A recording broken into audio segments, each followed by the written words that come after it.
All right. Cool. How's it, Joel? How's it, Josh? How you doing, brother? Yeah, good and yourself, man. Good, good. So we are back in South Africa. We made it home. You made it home. You made it out of that little jail cell in the airport. Yeah, cost me a bit, but yeah. And Yeah, integrity. you helped out a little bit with the finances. Yeah, I did. Yeah. Cool. So welcome to another episode of CREview, talking all things commercial real estate and marketing. And today we've got, do you want to do the honors, Josh? I know you're a big fan. Is it Eddie Gonzalez or AZ Commercial Real Estate, AZ CRE, AZ CRE? I like that. AZ CRE, yeah, the man of Arizona. The TikTok master, I would say, in commercial real estate. Fair to say that. Yeah, for sure. Yeah, so welcome to the show, Eddie. Thanks so much for joining us. Thanks for having me, guys. This is exciting. How's Phoenix today? It's miserably cold, meaning 45 degrees. Really? That's why I'm wearing my North Face. Oh, wow. Is it normally super hot? Normally we are. This time of year, sometimes it's very nice and sometimes it gets cold. Normally right around Halloween is when it starts to dip a little, but this is pretty cold for us. It'll be 40s in the night and 60s during the day. Okay, cool. Okay, and all your drone shots, it looks really good. So we're used to seeing nice Phoenix. Cool. So yeah, I mean, I'm gonna start with, I think, what everyone wants to listen, like hear about and talk about. It's on the top of our mind all the time. Tub Talk, Eddie. Like Tub Talk is, I mean, you're almost at the 80 episode mark, which is pretty epic. And I mean, if our viewers aren't aware of Tub Talk, we'll put a little visual up. But it's basically Eddie Gonzalez talking about commercial real estate in his tub. And true story. Like for us, that is it's one of the most out there things I've seen. Yeah. Like for this industry, it's so epic. Yeah. So like I think the first thing I want to ask is like why or how did this start?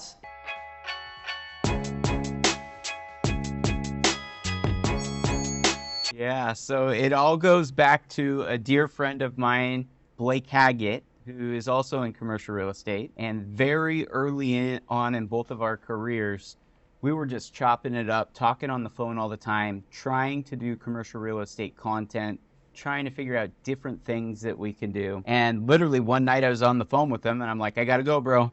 And he's like, what do you mean? And I'm like, I gotta go. And he's like, what's so important that you have to go? And I'm like, I'm gonna go jump in the bath.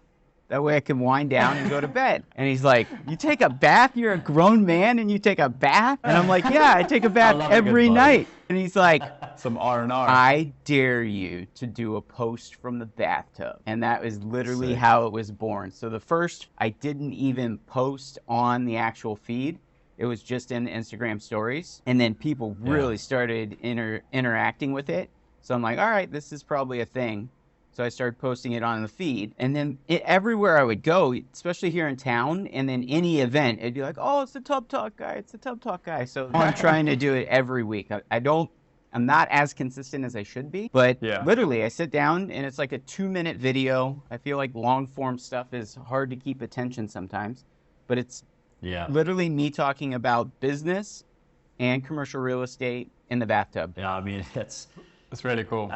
I feel like in this current environment where it's trying to create content and be different, I think that's what you've done there is super unique, and that stands out so much, which is amazing. But in this, I mean, in commercial real estate, it's quite a serious industry, and I know that on your TikTok profile, you say that you're not for everyone. And like, for me, I found that really inspiring in a way. I don't think people allow themselves to really be themselves through the content that they're creating. And the fact that you are doing that and not ashamed of who you are and kind of talking your mind is it must be a hard thing. Like, was it hard to do in the beginning, or had you kind of built up a little bit of a following and this was just something that you could add to it? I was thinking the same, because that's such a bold thing to start off with. If you just like, boom, like this is who I am, like a lot of people might just be like, they're sort of like shy to like be attracted to that. So it's like, it's quite a bold statement to go for. So that's a biggie. Yeah, I think I can attribute it to a couple different things. My mentor and business partner is very open and allows me to do what I want to do. And I remember when I first started on Instagram, he was like, you know what, if this is something that you want to do, and if you think this is going to drive business, I want you to do it, but I don't necessarily want to be part of it. He's been in the industry for a long time. So every once in a while, I'll drag him into a video, but it's just not his thing. What was cool about the initial conversation when I walked into the room and I said, hey, this is what I want to do. It's funny because when he started in the business, it was a big deal that he had a fax machine at home. That was like cutting edge stuff. And he was telling me this. And he's like, and then they came up with Craigslist and me, and there was one other broker in the Phoenix market that was utilizing Craigslist back in the day. And he was driving a ton of business. So he goes, I appreciate that you want to use the technology. He's like, and he said, run with it. Absolutely run with it. Do your thing. And the portion about me being myself, it's because you've got a lot of people that put on an image. And honestly, I figured out very early that I just need to be myself. And if there's somebody that doesn't want to do business with me because I'm being myself, I would rather get that out of the way than spend 6 months with them and then find out that we're not a fit and then lose the deal after losing 6 months. So if someone's following me on social media, and I'll tell a story after this, but they already know who I am. They know how I behave. They know that I'm a smart ass. And if you don't want to work with a person that's like that, I 100% appreciate it.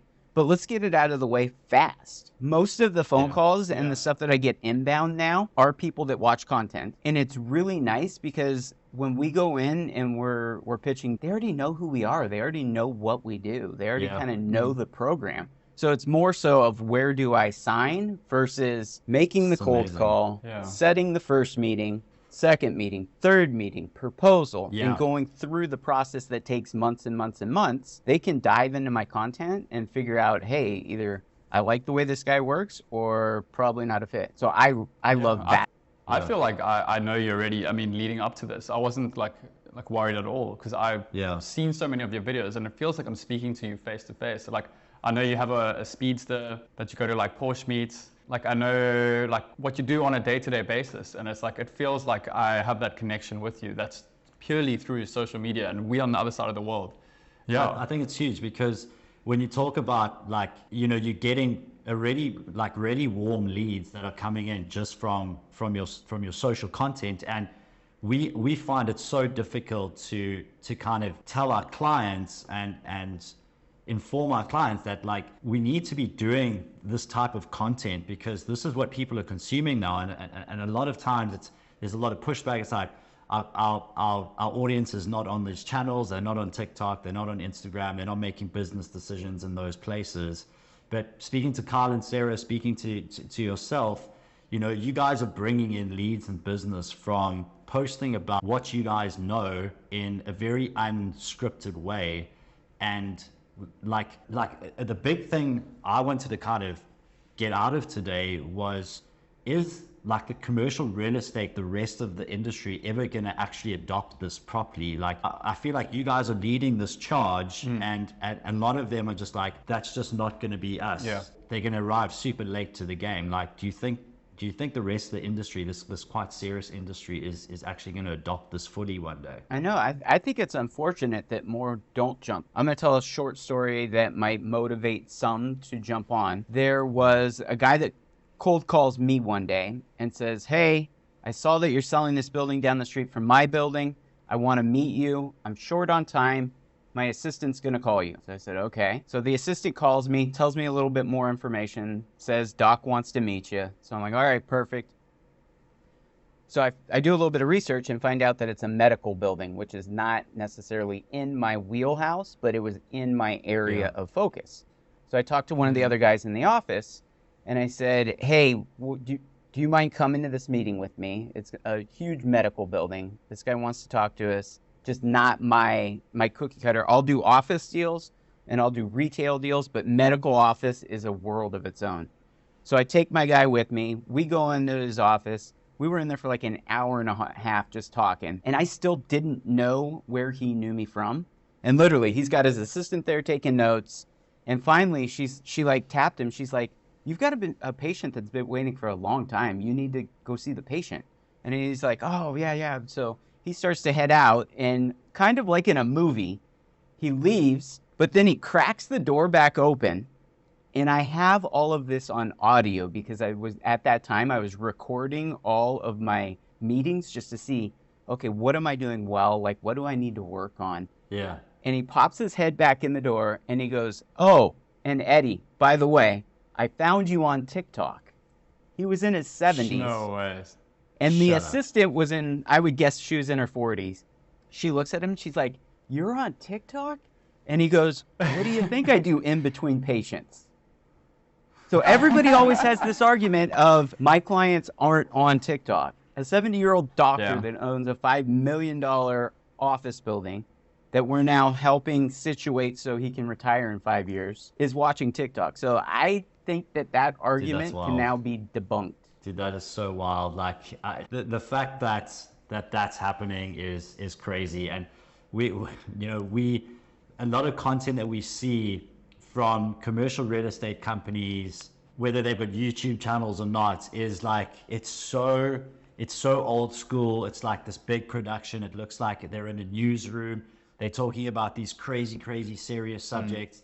And I'm not saying that there's not a place for all of that, right? You know, like there's definitely an audience for it. There's some big subjects that these super high up C-suite guys need to talk about. But God, wouldn't it be amazing if some of those CEOs, shed that skin and just got super real on TikTok? And like for me, that would change the game. Like the way I think about it. But I think like everything with commercial real estate, it takes a while to catch up to what the rest of the industries are kind of doing. So but that story is super inspiring. Like I'm gonna record that. So like I'm gonna take this recording and I'm gonna play it in the beginning of my calls with my clients.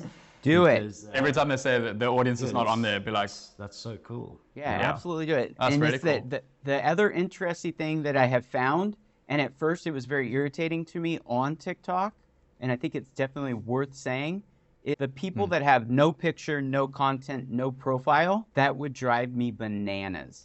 Because it's like, okay, I'm exposing myself to you, I'm sharing everything about myself, and you're going to give me nothing back. Those are actually the ones that you want to keep the closest attention to, because those are the doctors that are watching you, that have the buildings, that every once in a while are going to drop that comment. Yeah, that's a really good little. They didn't put in all the effort to like dress up the profile. They're just on there to see what they want to see. Yeah, that's really interesting, actually. Damn. I like that. I like that a lot. But the one thing is like, so there's like the dream is to have all these people create content like this. But is it the dream though? Like we want obviously like we're a marketing agency, so we're trying to get our clients to do the best possible marketing that they can do.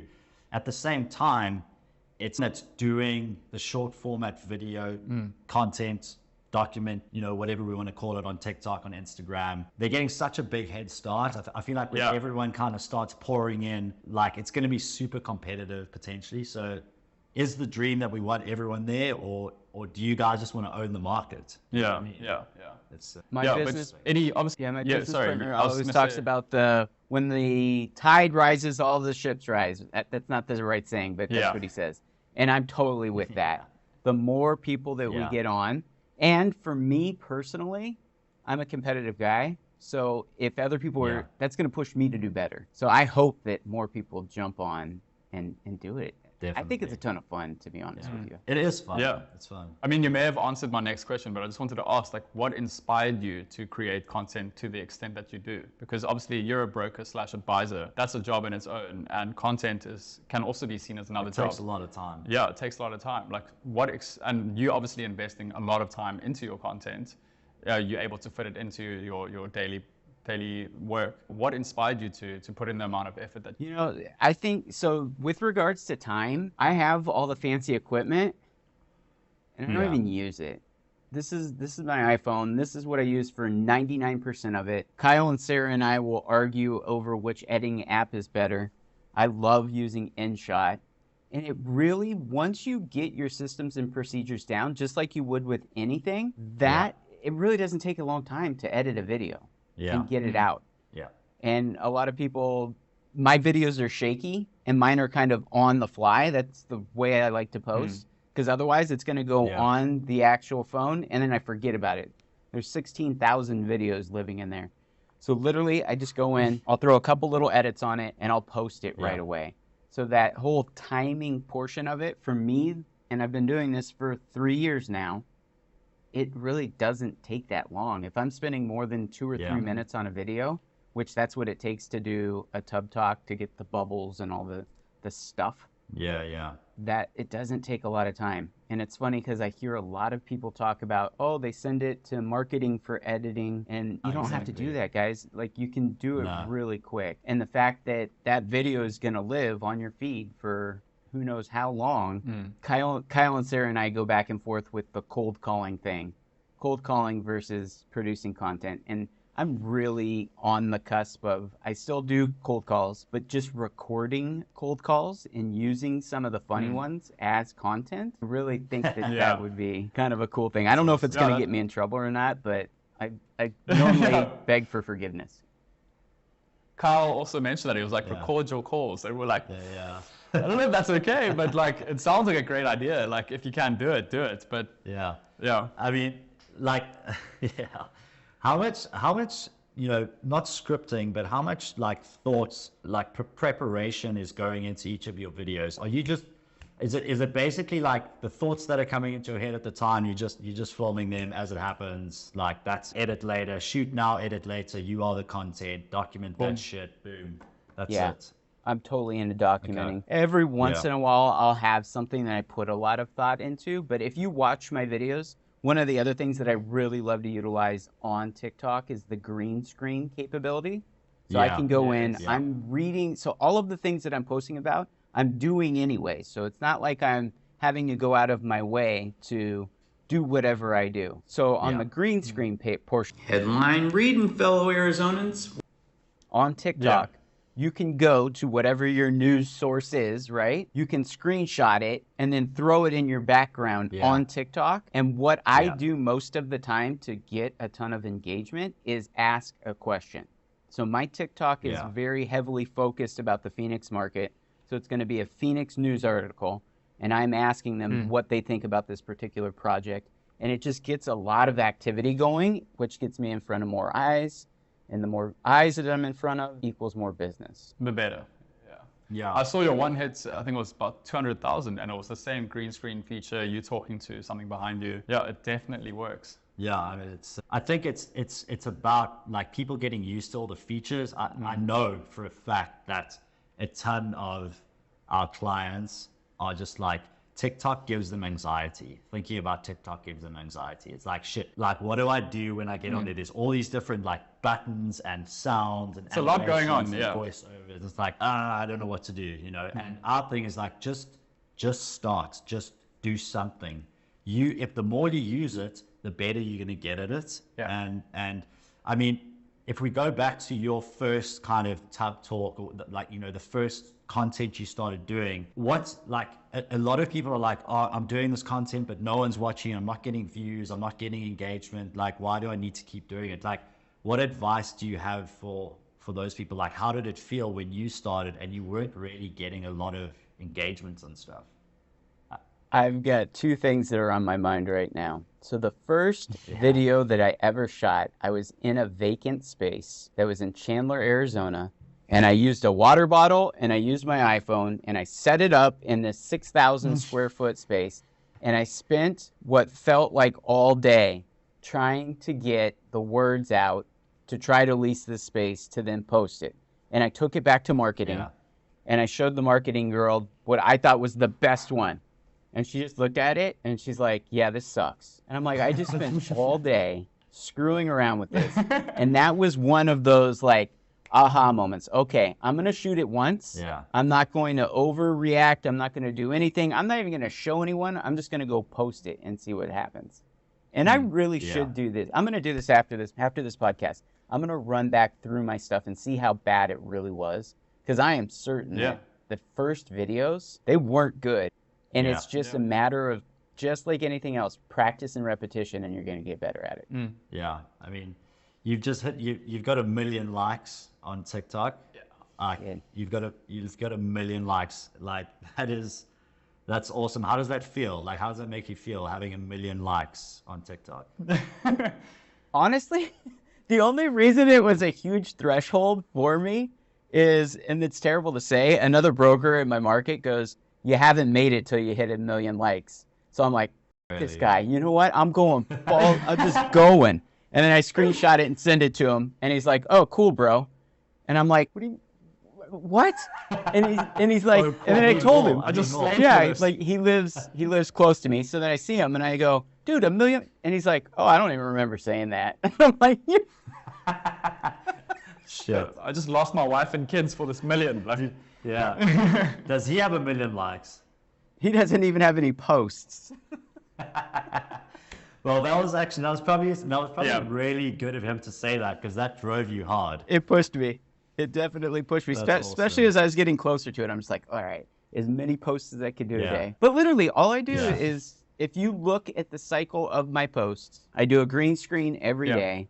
I do something about commercial real estate every day. If I'm reading through a lease and there's a particular line that looks interesting, I'll tell you right now, that some of the worst performing content that I make is reading through lease. But I think it's the most informative for somebody that's really looking into leasing or buying commercial real estate. So I think that's very valuable to share it. So I would just put it out there. If I'm talking to your clients, just put it out there, be creative. And if it's on the top of your mind, or if another client has asked you a question, it's content worthy. Yeah. So what are you doing about 3 posts a day? Because I know you're doing slightly different content on Instagram, for your reels, and like it feels a little bit more personal there, versus your TikTok, which is like, I feel like it's more thought leadership, more commercial real estate. So you have taken a slightly different approach to both. Yeah, I just don't want, so I utilize LinkedIn, I utilize TikTok and Instagram. And I feel like a lot of my followers on TikTok are also on my Instagram. So I just don't want to repeat the content. Yeah. But what's nice about having them connected is TikTok's still making it a little bit challenging to send direct messages, versus Instagram, anybody can send you a direct message. So a lot of people will go from TikTok roll to Instagram, and then that's how they actually get hold of me in direct messages. And it's also funny how people are a little bit embarrassed or hesitant to say that they want help on TikTok. Yeah, it's exactly what Kyle said. Yeah, people on TikTok that would see his video on TikTok would message him on Instagram saying, "Hey, I saw your TikTok." On Instagram, yeah, it still has that dance teenage reputation. Yeah, that stigma. Yeah, that's not going to be there forever. That's the other thing we're trying to tell everyone. It's like you'll have those niches of topics that if you're a teenager, that's what you're going to be consuming. But as a 37-year-old marketing strategist, I'm going to consume very different types of content that is not going to have people dancing, because I find that very, very awkward. I don't want to see 37-year-olds, 40-year-olds dancing. You know what I mean? I don't want to see that shit. Yeah. And TikTok are doing that. I think they're going to do that quite well in the future. Yeah, mine's just dancing. Yeah. Just dancing. What are you, 25? 26. Yeah, so you still you still a dancer, boy. Just straight up dancing. Yeah. Shit. That goes back to the whole thing that Gary Vee talks about, though, right? Facebook started as simply a college app, and now it's mostly grandmas and grandpas that hang out over there. So the platforms evolve. They're evolving. Yeah. They're evolving. Yeah, I mean, they've just released the Insights tool now, where you can see what demographic, what age group, everything. So you can get proper insights now that you're obviously going to have to build. Yeah, the worst thing about, I think the worst thing about the commercial real estate industry is that there never reports on commercial real estate from the platforms themselves. If you work in B2C, if you work in like beverage industry, FMCG, auto, whatever, they produce these amazing reports on demographics and audiences and engagement scores, but you never find that for commercial real estate, which is pretty frustrating for us as marketers. But we just keep doing our thing, I guess. Yeah. Going. Yeah. I think one thing to point out, and you touched on it in the beginning, was short form videos. That's your focus. Is anything coming out of that in terms of leads? Yeah, out of the content from short-term videos? All of the time. Yeah. So if we're just All the talking time. about leads, so generally speaking, I kind of joke about this. The way that my inbound leads come at this point are they're not cold anymore. So they're mostly warm inbound leads. But the content, so I posted something yesterday and it got no traction whatsoever. I was in a space that used to be a gym and we're converting it over into warehouse. And I literally just did a quick pan of the space. 2 people commented on it, one of which turned into it. And that is a person that operates gyms and said, damn, I wish I would have known about that earlier. I could have taken that over, but I need gym space. Can you find me space? So that's where that's insane. Like that is, we could end the video right now because that is, you're getting leads from doing this stuff. Yeah. Instead of spending a ton of money, running a bunch of paid media ads on Google search or whatever it is. Not to say that stuff doesn't work.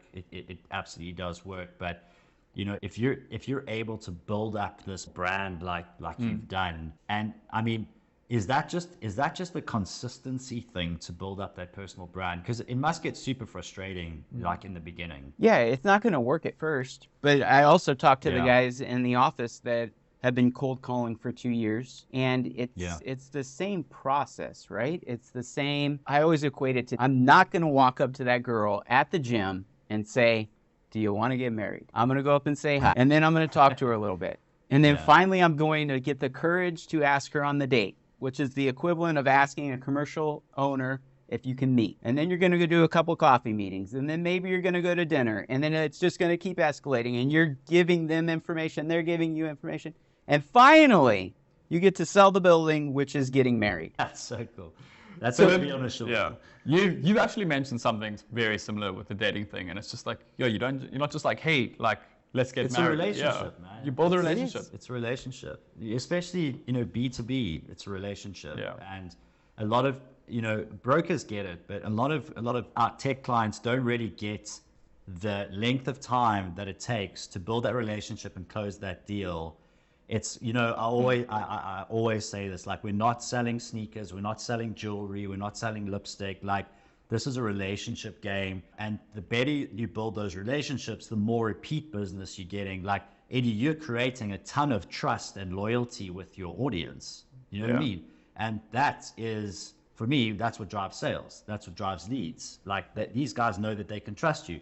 They basically feel like they know who you are, and that is one of the hardest things to achieve from a marketing point of view in order to drive sales. So, like, what you're doing, what Kyle's doing, a few other people are doing, Beth Azor, what she's doing, like, it's truly, for me, this creator economy is the future of business. And a lot of clients, a lot of companies, these really big guys, they're like, but our audience, our customers, they're not on these platforms.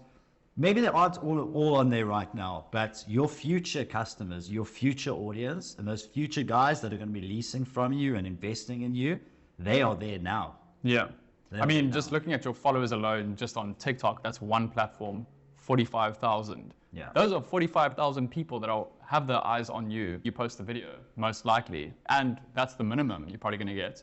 Yeah. You have one property, 1 out of 45,000. I mean, they really got a vested interest. Those are good odds to be dealing with. Yeah. Can you imagine? Can you imagine if some of the landlords, like the bigger landlords, they've got ton of space. They've got so many different hands and different people involved. I had a call with a owner that's got a little over 1 million square feet. And just the information that I gathered on this 15-minute call, I don't feel entirely comfortable sharing everything that he told me. But if he turned what he told me into content, that would be fire. And if he's just talking about, okay, this is what we're looking for, and this is why we're looking for it, he would save himself a lot of time, I think, by producing content. And it would be so informative. Absolutely everybody. Dude, absolutely. Yeah.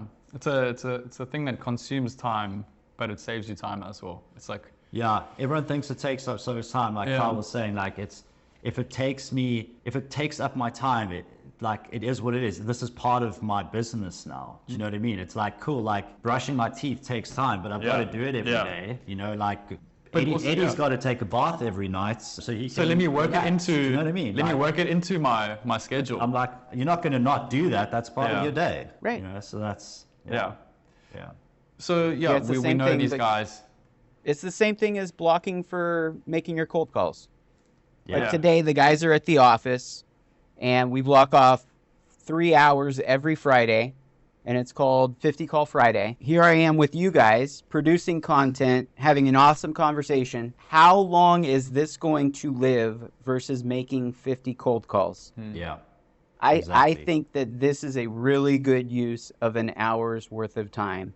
And then I'll have 2 more hours to pound out a couple calls. Yeah. It's just, you got to mix everything together. I love it. It's mixed media. I love it. Yeah. And now you're pumped. You like had a cool conversation. Yeah. You're like having a good day. We've had some beers. Have some beers. You're going to have a good few calls. Yeah. Yeah. So we mentioned that there's a lot of people that don't have much of a social media presence. I mean, obviously not nearly compared to people like Kyle, you, Beth. And we just wanted to know, like, what sort of advice would you give in particular to these people? I would just start doing it. I really would just start getting, and here's something that I'll tell you. I don't suggest it, but I would do it if I was super nervous. Just start filming yourself. Just get that muscle memory down of just having the camera in your face and just attempt. You don't necessarily, I would suggest posting it, but if you're that sketch about it, don't post the first dozen. Just get used to having the camera in your face. I use all sorts of different tripods. Like I've got all sorts of stuff on my desk where you can just set it up. It's also kind of cool. His name's escaping me right now. Brad Lee. The way he got started is he went higher, but he just had somebody start filming his day, and then they started chopping up because he says some really cool things during the course of his day. So if you have the means to have a person that's actively doing it, but honestly, everything can be done right here on your phone. So I would just, if you're not comfortable with video, start with photos. Make sure that you do a really detailed bottom line and really bad with written word. That's why I love video. That's what I'm better at. And I wasn't always good at video. So it's just a matter of doing it and practicing it and then posting it. Yeah. And I think a lot of people don't like seeing themselves on camera and hearing their voice on camera. Yeah. And I think you just got to get over that. Like I know when I post my content on my TikTok channel, when I'm putting like the music and everything together, I just like try and turn the volume of my voice down because I'm so sick of hearing it. But like you get used to it and you get over it eventually, you know. It's like you just the more you do it, the better it gets. Yeah, even editing like our first few videos, I was like, I hate this. Like turn it off. And now I'm like, I'm smiling, I'm laughing, I'm like, I think that is also another reason why you should do the one, and if you listen to it, you're always going to find something. Have you guys ever heard of Ed Milet? Nah. I'll send you one of his podcasts. I like him a lot. He releases a podcast every Tuesday. High net worth guy, financial services, produces a ton of content.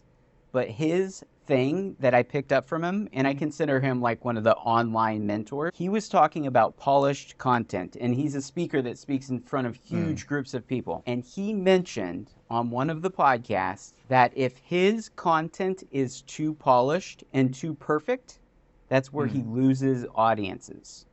Versus if you're a human and every once in a while you'll flub up or say something weird or whatever, but you keep going. His research was like, this person's a person, I can relate to this person. Versus that smooth talking salesman is not always a good thing. Too salesy doesn't work. It's the trust thing. It comes back to the trust thing. Like I always say, I say a lot of shit, but I always go back to a few things.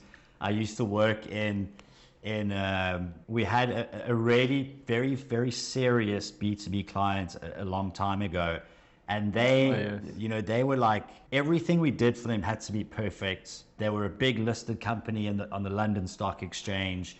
And they, like the production value that, if they wanted to film something, it would cost, you know, $10,000 to just film one thing, you know, like a television ad, like a television ad, like crazy stuff, and their audience just stopped believing what they were saying because everything was scripted, and there was some stuff in the news about them, and then everyone was like, but like, we just don't believe what you have to say. And that's why I love this era, this creator economy era, because it's just like, it's real, you know, like like I said last week, like you could be lying, but I don't think you can lie that well on camera 3 times a day.